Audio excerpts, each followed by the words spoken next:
When my wife announced she was with child, I don't know which one of us was shocked the most.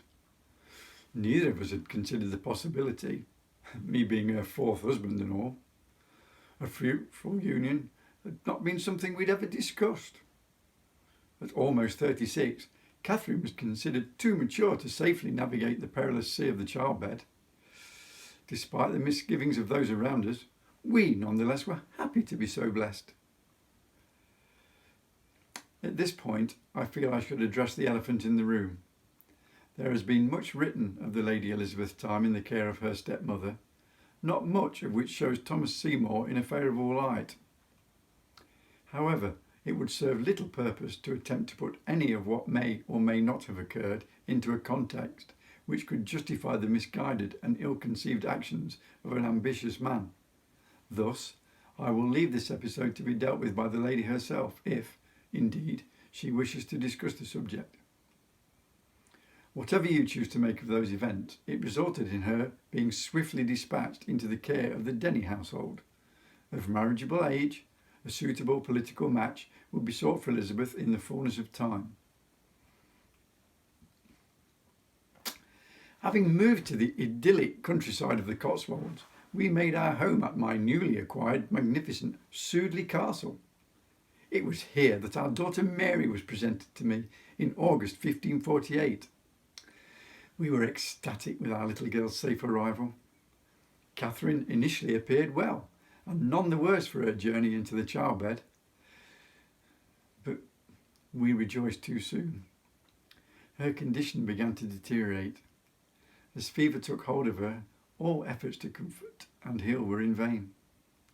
In her delirium, she swung from antagonistic accusations to words of love in equal measures. Within just 6 days, she was dead. I left Mary with her wet nurse and those who would make necessary arrangements for Catherine's burial.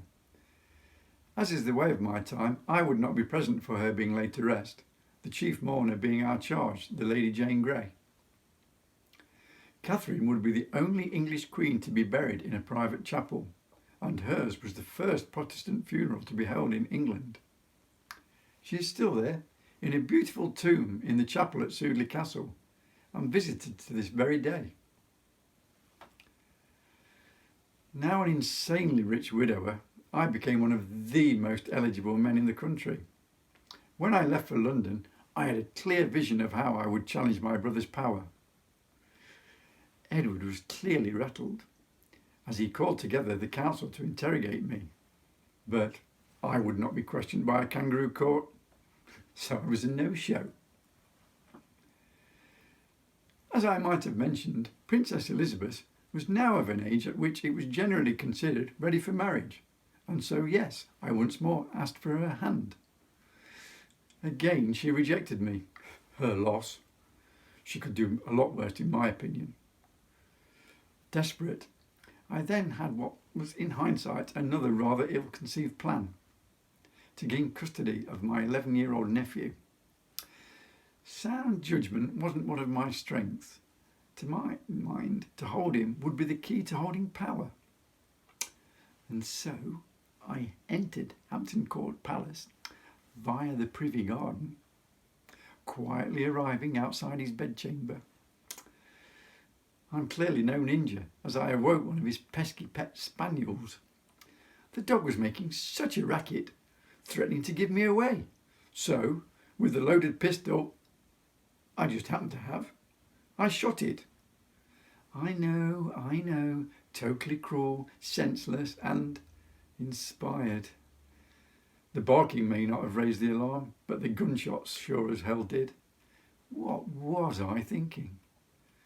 I fled the scene, yet the following day I was arrested, accused of treason and embezzlement, and sent to the Tower. You know, I didn't even warrant a trial, because there was insufficient evidence, totally trumped up charges. All I was guilty of was, well, not being smart enough to think things through. Yet no one was prepared to listen to my defence, nor lend support. My brother's hatred of me would finally be satisfied. 33 counts of treason. I was dealt with by Act of Attainder, allowing the Crown to legislate my death sentence. I could not believe my young nephew sanctioned such an end for me, his favourite uncle. No, this was my brother's doing. There could be only one outcome, and it would not be a happy one. I was dispatched in March 1549. Do I have regrets? Don't we all? It is regrettable that through her association with me, the Princess Elizabeth came under suspicion, though I wager the lessons learned would mayhap shape the monarch she would become. It too was regrettable my actions exposed my infant daughter to an uncertain fate as a penniless orphan. Oh, but warning, spoiler alert, my eldest brother Edward also got what was coming to him. He lost company with his head in 1552. What goes around comes around, eh?